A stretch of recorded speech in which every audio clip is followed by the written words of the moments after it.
Hello doggos, and welcome to Howling Blade Savage. For this encounter we use standard designations for our Waymarks and clock positions. Extraplanar Pursuit is a high damage physical Raidwide.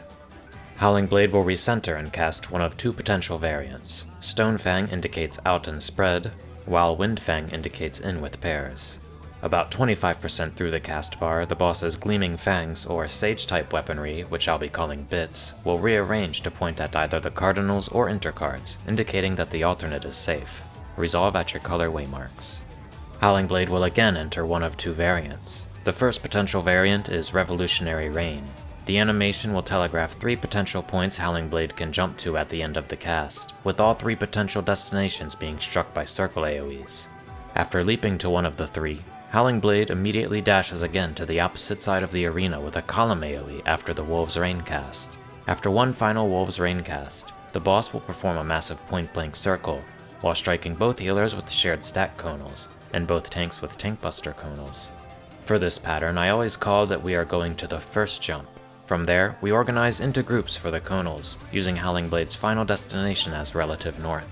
For the party positions, I recommend watching the animation of Howling Blade's dash. The edges of this column AoE are perfect for the parties to stand on, and will leave the tanks some wiggle room as they adjust into the tips of the crescent safe spot. The second variant is Eminent Rain.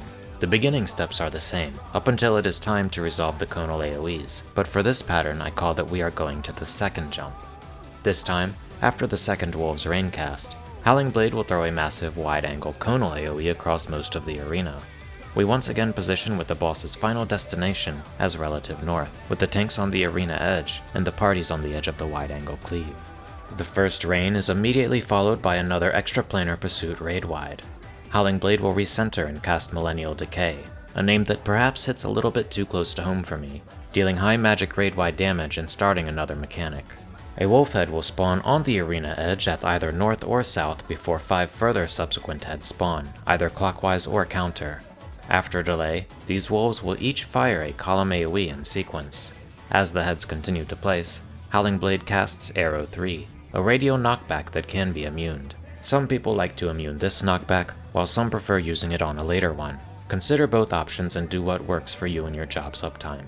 Finally, either all supports or all DPS will be targeted with circle AoEs. We resolve this first set of circles at our color number Waymarks, so all Group 1 players start west, and all Group 2 players start east. Immediately as the first circles resolve, begin moving to dodge the now firing column AoEs, while the remaining 4 players are targeted with circles to resolve. For this second set of circles, we have the melees chasing the column AoEs to take the forward positions, and once again drop them on the number Waymarks. These second circles resolve as the 4th wolf head is firing. A subsequent Aero III cast will telegraph another radial knockback, tether 1 roll to 4 wolf heads on the cardinals or intercards, and summon 4 towers in the positions not occupied by wolves. If you get a tether, simply take it behind the opposite wolf head, and if you don't get a tether, then soak the tower at your color. After the knockback, the wolf heads will fire narrow conal AoEs and the towers will resolve, inflicting a stacking raid-wide bleed if any towers are missed. Tracking Tremors will target a party member with a high magic damage shared stack AoE that strikes 8 times and is immediately followed by yet another Extraplanar Pursuit Raidwide. The active tank will be targeted with Great Divide, a shared column AoE tank buster.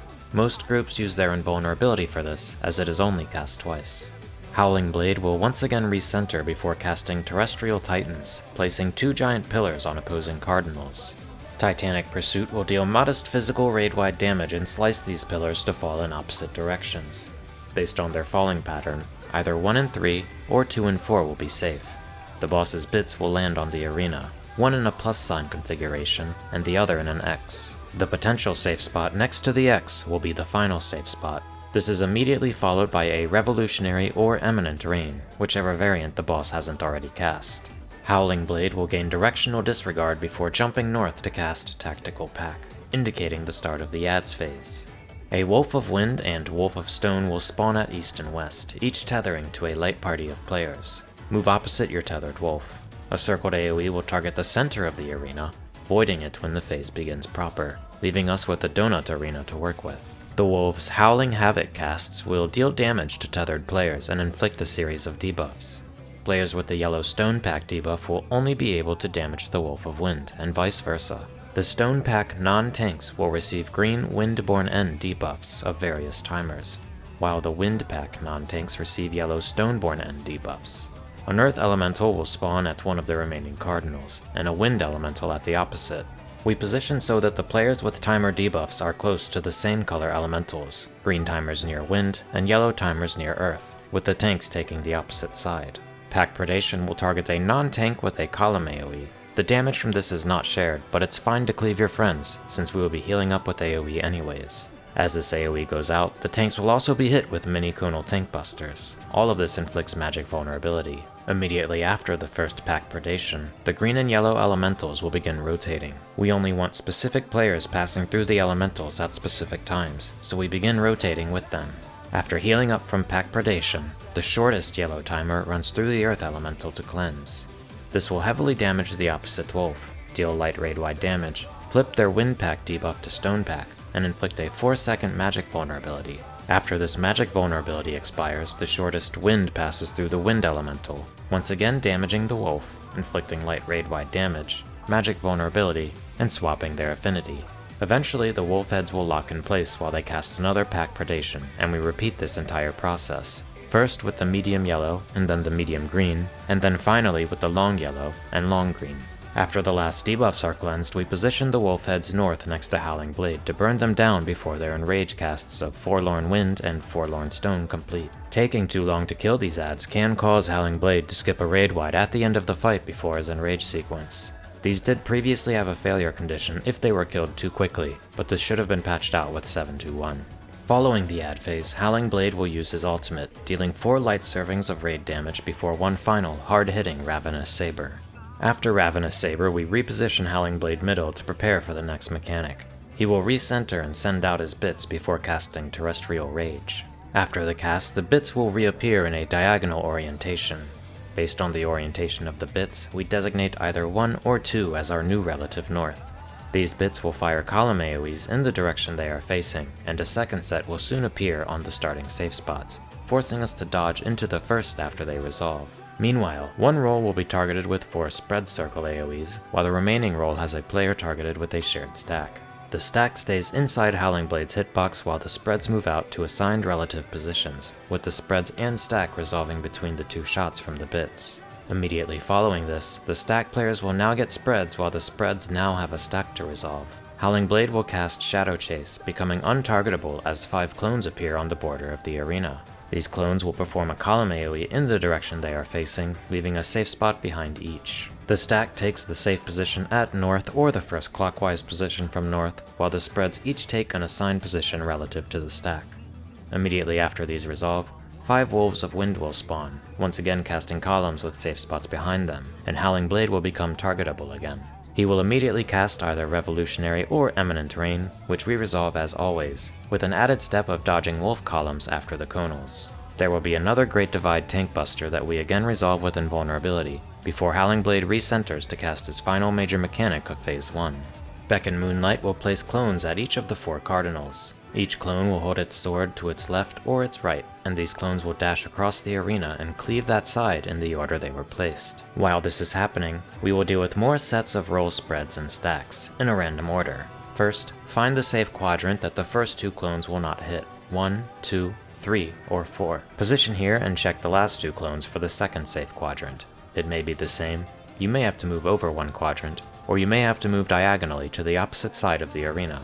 In this example, we are starting in Quadrant 1 to resolve the first spreads and stack, and then after 2 clones have cleaved, we are moving to Quadrant 4 to resolve the second spreads and stack.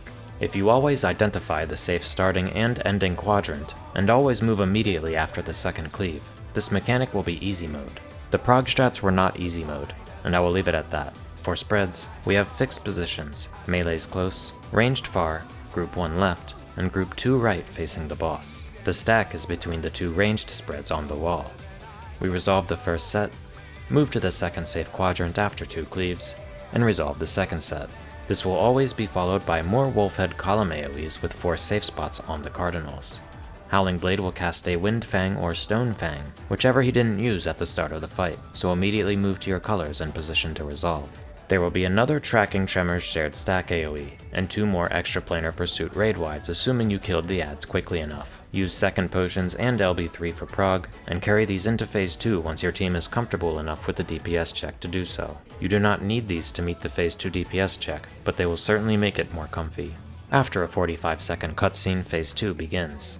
The party finds themselves on the south platform of a 5-platform arena equipped with teleporters that will take you to the adjacent platform on that side. When you are trying to teleport, move into the teleporter and stop running. Don't be the one that accidentally ran off because of spaghetti code. Don't be Rain. Using a teleporter gives players a 2-second immobile suit debuff, rendering them unable to teleport again until it expires. Both tanks should use stance as Howling Blade's Phase 2 autos are double, and they hurt quite a lot. We immediately move to the southwest and southeast platforms in light parties, and we position on the inner edge. This habit is important to develop to make sure you aren't missing the other party's mitts and raid buffs. Quake 3 will target both healers with light party stacks. Immediately after the light parties go off, we organize into lines on our platforms, tank healer ranged melee from north to south. Ultraviolent Ray will cause 5 blue prey markers to target the raid in a 3-2 split. I call 1 up, 2 stay, 3 down. Translated meaning that the northmost preys will go north 1 platform, the second preys will remain on their platform, and if your platform has a third prey, that southernmost prey drops down to the south platform. This should always give us 1 prey per platform. At the end of the cast, these players will be targeted with a medium magic damage cleave that inflicts magic vulnerability. At the same time, a bit has appeared at the back of each platform, cleaving its left or right half, so be sure to watch the bits and dodge accordingly. Immediately after Ultraviolent Ray, the raid positions south, with the tanks southwest and southeast. Twinbite is a very hard-hitting tank buster on both tanks that will strike the entire platform they occupy. After Twinbite, the tanks join the party south for Hero's Blow. This is a baited left or right side cleave that will be combined with an in or out from the bits, so position to dodge both. This is followed by another Ultraviolent Ray, so we immediately return to our lines at southwest and southeast for another round of 1 up, 2 stay, 3 down, watch the bits. We then meet up in light parties at southwest and southeast for another Quake 3. 2 minutes are coming out here, so be sure to stand on the inside edge. We immediately move south to bait Mooncleaver, a baited cleave that will destroy the platform it targets at the end of the cast. After baiting the cast, move to the adjacent platforms. The tanks remain at southwest and southeast, while the rest of the raid continues to the 2 north platforms. Elemental Purge will target 1 tank and 1 non-tank with orange markers above their heads. The orange marked tank will explode in a massive circle AoE that inflicts vulnerability up via the Patience of Wind debuff, while the orange-marked non-tank will be struck with a shared stack AoE that also inflicts vulnerability up via the Patience of Stone debuff. The active tank will be bound in place, and as all of this resolves, will be struck with a massive wide-angle cleave. We have the marked tank positioned south on their platform to avoid clipping anyone with the wind, with the rest of the raid on the north platform beside this tank to resolve the stack. The unmarked tank provokes to bait the wide-angle cleave, which should only strike them and the adjacent unoccupied platform. Following Elemental Purge, we report to assigned platforms in pairs for the next mechanic. Prowling Gale will place a 2-player tower at the center of each platform. Rise of the Howling Wind will overcharge the teleporters, limiting how often players can use them, by increasing the immobile suit debuff timer to 7 seconds for the duration of this and the next mechanic. Twofold Tempest will spawn a tether at random on one of the platforms. Our first order of business is to get this tether to either southwest or southeast. If it starts on a north platform, the DPS on this platform should pick it up and immediately deliver it to the DPS on the adjacent south platform. DPS always move the tether during this mechanic, and if you have to bring it south, you can stay on that platform until it is time for you to bring it back to your own platform.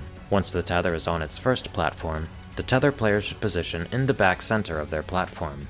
This tether will drop an expanding circle AoE, leaving only a small crescent safe spot when it has fully expanded, and will kill players that stand in the bad. At the same time that this first puddle drops, the players closest to Howling Blade will proximity bait a shared wind cleave. The proximity baiters will always be the players opposite where the tether puddle is dropping.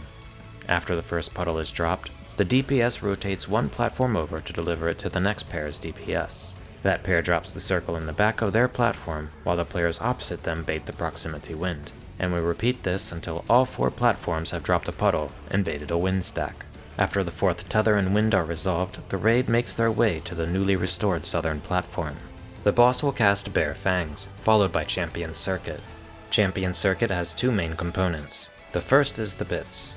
At the back of the platform, a left or right bit will fire on each of the 5 hits of this mechanic. Be mindful of them while dodging everything else. They can alternate, or the same bit can fire back to back, so be sure to check on each hit. Layered on top of that are a set of AoEs, in, out, in, sides, and donut. These AoEs can go in forward or reverse order, and can start from any point, but will always follow this structure. In this example, we start with out, followed by in, sides, donut, and in.